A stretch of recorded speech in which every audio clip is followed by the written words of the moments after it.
Free to plays, this video is all about you guys because obviously from my last video earlier this week talking about kind of the whole pay to win scandal that's been going on the Lunar Festival event where we shout out our fellow content creator Sagame on his suggestion post, and this post is growing every single day. So love to see the community coming together. A lot of you guys were talking about the free to play player side of things, and you know what? You are 100% correct. And we're going to be doing that in today's video. We're going to actually talk about some of the free-to-play struggles because let's be real about this, right? Some of the things in this game that looks really cool, like cosmetics, like even getting some good heroes, just seems so hard for a free-to-play player. And that is actually kind of true in some areas. And we're going to go through that today. So the first one we actually have to obviously talk about is the whole citadel, right? The citadel buffs and the actual locking of your castle, because everyone does want a really nice looking, you know, customizable citadel theme for their account. And you can get some cool ones. Obviously, everyone got given the internal historical one. This one's just kind of free, but the ones that actually matter are the ones with the little red kind of symbol on. These give you 1.5% unit attack, and the only way to obtain these are through holiday events, and you have to obviously spin those events to earn a currency. And the thing is, as a spender, it's not too bad because you're going to earn the Carnelian currency quite easily, and you could possibly save up in that one event or over two events, and you can easily get one of the Citadel themes. I'm going to be real. But for a free-to-play player, that's just not the case, right? The fact is, a free-to-play player will most likely get between anything on the 18 to easily less than 100 of these per event. And the thing is, you need thousands of these to actually just get the Citadel skin. So the thing is, that is one area where people already say this is super pay to win. And this is, again, familiar with the current spending skin on, right? Free-to-play players would love the opportunity to actually earn these March skins, right? These are March skins that you can get in the game. And it would be cool that if they brought out maybe some March skins that were lower rarity, but you would earn in the event too, which maybe was half the amount of stats, right? Something like that, they would be actually on board with it. Because again, these type of, you know, March skins are all locked behind the paywall. It kind of just sends the wrong message. And this is one of the major free-to-play versus pay-to-win struggles. Because the thing is, even if a, say, free-to-play player plays this game for 5+ years, whatever, right? They're still going to be behind on stats because the spender is always going to have those extra little bit of buffs, either through cosmetics or whatever gets added over time in Age of Empires Mobile.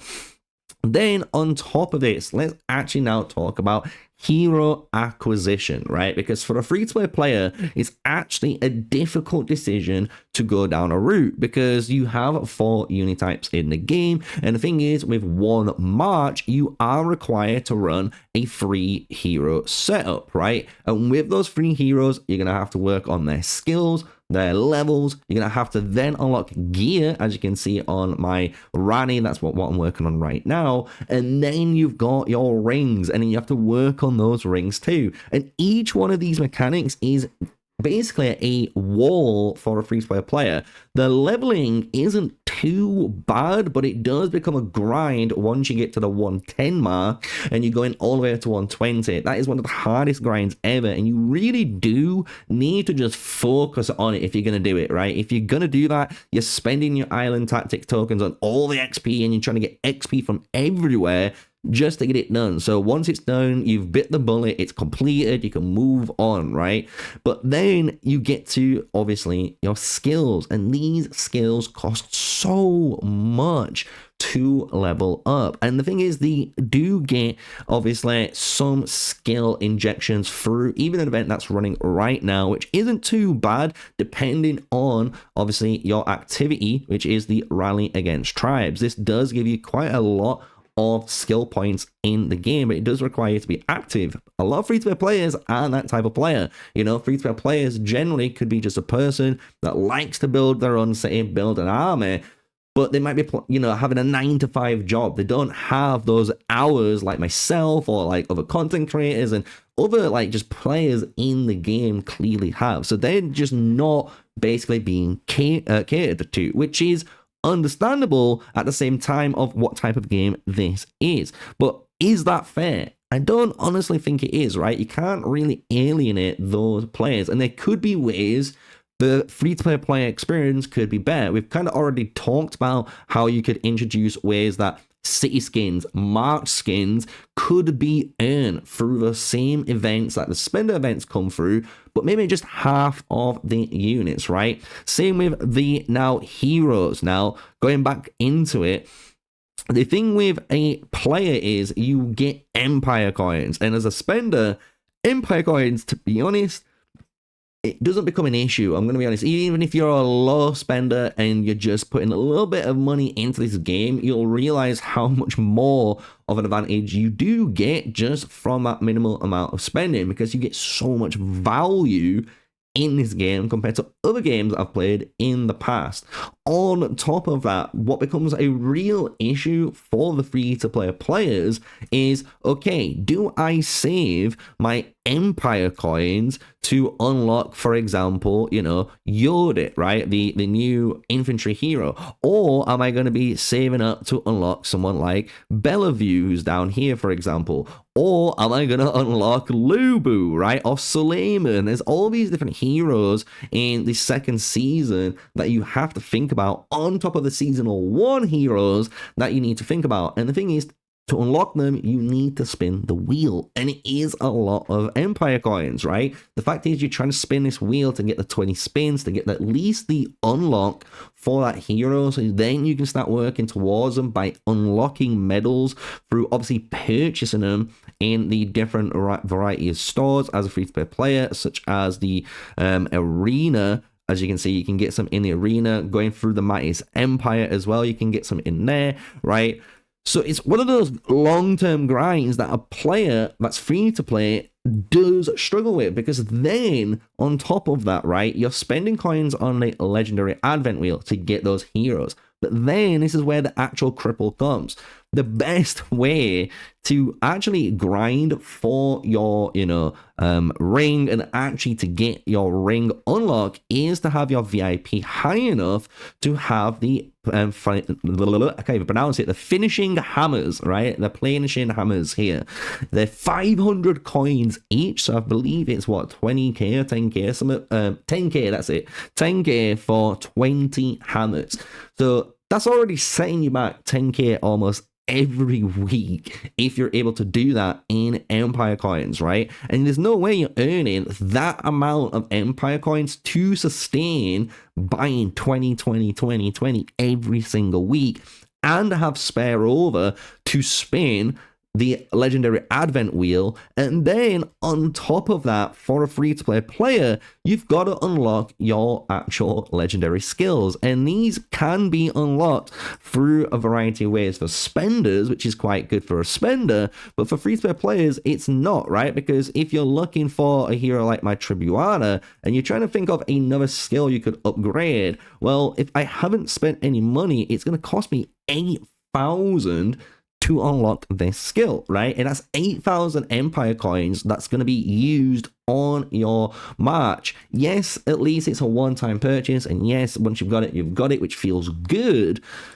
It's still empire coins at the end of the day, and for a free-to-play player, this is a lot to manage, it's a lot to take in, and they're trying to figure out how they're able to do that, because the reality is, if you're not in a top 1, top 2 alliance in your server, which does have spenders involved, and they are active, and they are getting, you know, good ranked rewards, and even you're getting, as you can imagine up here, the weekly rankings, right? If you come into the weekly ranking rewards, every week you're getting 4k coins or 3.5k. That's a lot of coins you're getting every single week if you're in those 2 top servers. Even the 3K is not too bad, but 4,000 is so good for a free-to-play player. So being in this like top 2 really does matter. And if you're not in that over the long period, again, you can feel that, right? You can understand and feel the pain and the longevity grind.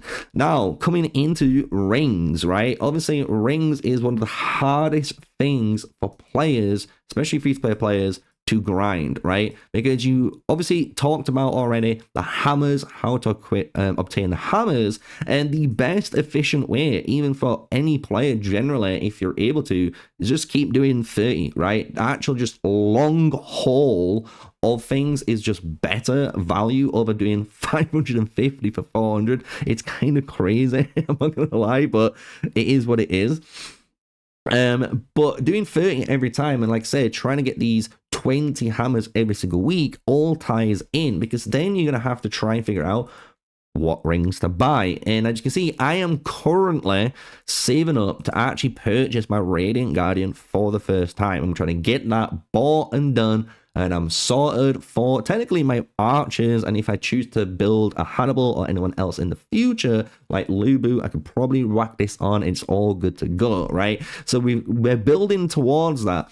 But when it comes to free-to-play players, I don't think you clearly have that luxury, right? The main goal for a actual match for you is to probably get one of these purple rings first, and you buy, as you can see, these blue rings, and you get the ones that are tanky, giving you reduced stats and sustain. Because the sad truth is, even though you might be grinding and you've got all these, you know, heroes, it comes down to your troops now, right? And this is where it keeps, as you can see, it's like a domino effect where a free-to-play player is always chasing a spender, right? And it's one of them things where, don't get me wrong, I have spent in the game. You guys know that. I've always been transparent in that, right? However, even then, right, if you just like stop spending and you just start playing the game, you can feel how it is, right? Unless you're active, right? The only thing I can say in this game is you need to be active. But even then, when we kind of like go down that rabbit hole for a free-to-play player, they can be super active as much as they want. But at the end of the day, when it comes to Mightiest Empire, which is just finished for us, so I can't showcase it, unfortunately, in the event center, you guys could just get zeroed at any time, right? And this is one other area which really puts you guys off, and I agree with that, right? I don't think you should be easily zeroed in Mightiest Empire, because it's a way where you can technically teleport in, cross-border, invade as a free-to-play player, and maybe try and kill, or in, you know, other free-to-play players. You can try and do that instead of being bullied as it is. So there is work needs to be done, and as you can see, I have been talking, I'm trying to highlight some of the issues that is in the game. And don't get me wrong, there's plenty of more issues in the game, such as like the removal of Battlefield Survivor, which was a really good, actually free-to-play friendly mode that allowed free-to-play players, even if they weren't really into the army and PvP side, they could build their city and they could enjoy this really fun game mode, which allowed them to technically work on either, you know, the Josephine or even their Joan of Arc, because my Joan of Arc is almost 4-star. By doing it that method, I could have easily had a 4 or almost 5-star Josephine by using all of the same amount of chests that I used in my Joan of Arc, right? So you can just see how well, if he was able to prioritize just one hero, one match, and one match alone, you can get there. But there's those events aren't coming around. Giants Raw, another good example. Free-to-play players didn't realize, and I just personally didn't have the time to actually max out King Derek, right? And we are waiting, and they're supposed to bring Giants Raw back.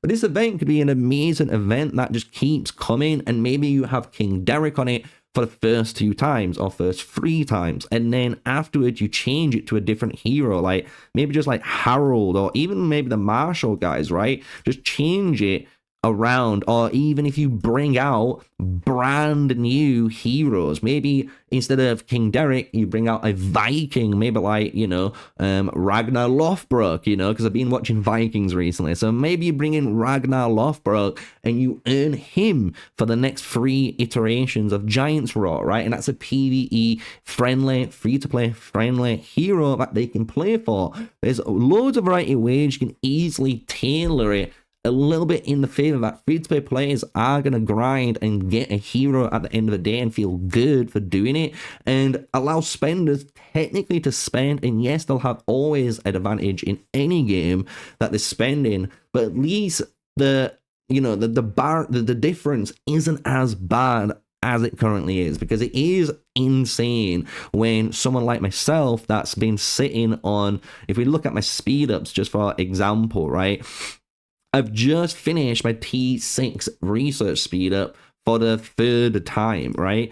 But when it comes to like training and forging, I'm on 37 days worth of training and 26 days worth of forging. So I can technically do 26 instant gold ones if I wanted to. And if you're wondering, yes, I do have the blueprints in order to do that, right? So I could do 26 of these, or I could go down the rabbit hole of these ones, right? I could just smash out all of these ones first and then do all of these ones after, right? So I can just do so much more that I've been stacking and stacking and stacking over, again, a free-to-play player. And this is just a luxury a spender will always have over free-to-players. But I think the whole purpose of this video is to kind of bring a little bit of awareness to the situation. And if you're a free-to-play player, I did put a message in my Discord, and I want to follow up on this video with a second part to it. If you're a free-to-play player and you have issues with the game where I clearly haven't added them in because I have only gone over so many points, because I don't want this video to be a super long video, but if you've got more points and you really want to talk about your experience on the game, hit me up in Discord, right? Join my official Discord down below, get the Age of Empires role, and we're going to try and get a community voice going where I'm in there with you guys. You jump on stage and we basically talk about the Age of Empires free-to-play player experience. And it's going to be a nice community event, all for Age of Empires mobile players to join in. So with that, I hope you guys have enjoyed it. It's been me, MrSneakyy, bringing a little bit more awareness into the game. You guys have been enjoying this, you know, part of the channel, and I am like this, right? I do like to bring awareness and a little bit of fairness, right, in the games that we play, because at the end of the day, we want them to succeed, we want them to be popular, and obviously we want them to improve. So with that, smash like, comment, and subscribe. Until the next video, stay safe, stay sneaky, guys.